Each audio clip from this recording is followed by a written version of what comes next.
let's think about how we tell stories for a moment.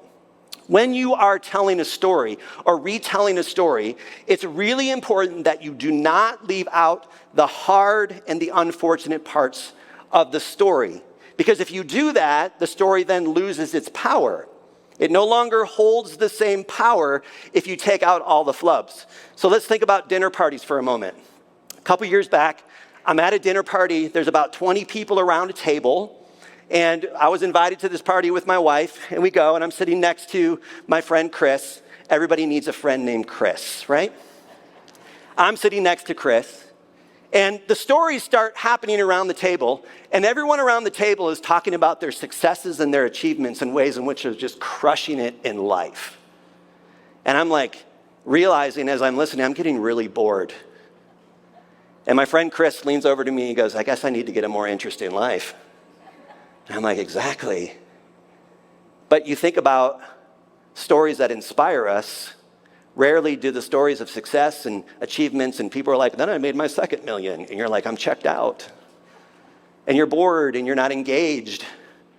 But then you think about the stories that actually inspire us, where people don't leave out the hard and the unfortunate parts and leave out the icky parts of the story. Those are the engaging stories. So I'm at my 50th birthday party years back, and I invite a group of friends together, all these guys, and some are from different circles, and I'm like, this is gonna be just a tremendous night. And we're sitting around the table, we gather at 6 o'clock, and we start telling stories, and all the stories were about failures, mistakes, rejection, humiliation, dating flubs, all of the things that make life really interesting. And before we knew it, it was midnight. And the phone started ringing, and everybody's partners were texting, going, where the heck are you?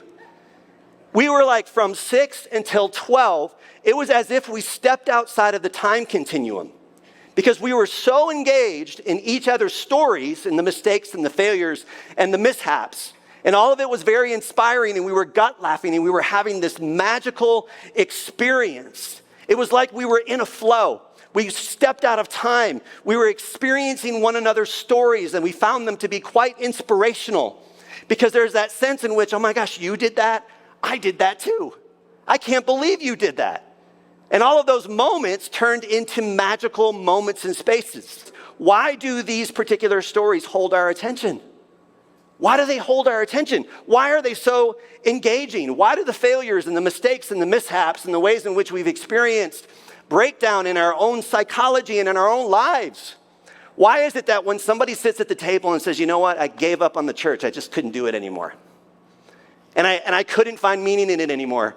I tried and I tried and I tried, but I gave up on faith. I gave up on the whole God thing. I gave up on my religion. I just couldn't do it anymore. And as you sit with people in those moments and those stories, and then they start to talk about how their experience of God is actually opening up in new spaces, and you're like, oh my gosh, you just went through this whole deconstruction of pulling everything apart, and now you're opening up. And you're experiencing more of life and more of God and more of love and compassion. And there's something, even in those awkward moments. I'm going to be 55 in just a couple of weeks, September 18th, by the way. So I wear a size 34, 34 and a large shirt. And I'm going to be 55. When we moved here last June, this was the third state we lived in 1 year. I mean, it has been crazy. And I still wake up every morning and go, how in the heck did I get to Colorado? What am I doing here? Is it God? Is it me? Is it a combination of both? Like, what is it? And I find myself here living in this space where I didn't know anybody. I don't have any connections here. And my wife and I just showed up, and we got on the horse and we started riding.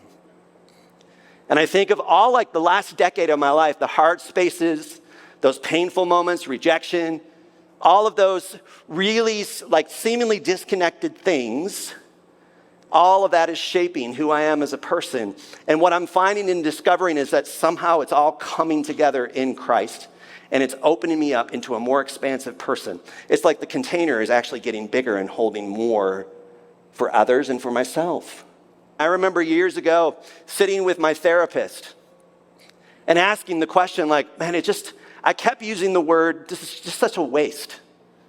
Like all of this, that time I put into that project and it didn't pan out, such a waste. And she was so good to remind me, she says, John, we serve a God who wastes nothing. He doesn't do waste. Remember that. Hold on to that. Root yourself in that. This God doesn't waste anything, and that somehow this God is able to take all of that seemingly insignificant randomness and pull it together in and under Jesus and recapitulate and begin to retell it. And what I'm realizing as I walk with God and walk with people, that actually the worst parts of my story are now becoming the best parts of my story. Now, as I grow in Christ and I choose to face the hard parts of my own story and integrate it into my heart, I'm finding it less and less difficult to talk about the shameful spaces. Because somehow, even in that, Christ is able to use that to increase self-compassion, self-forgiveness, self-love, and open up the container to where it is expanding. And I'm waking up to where I'm actually standing.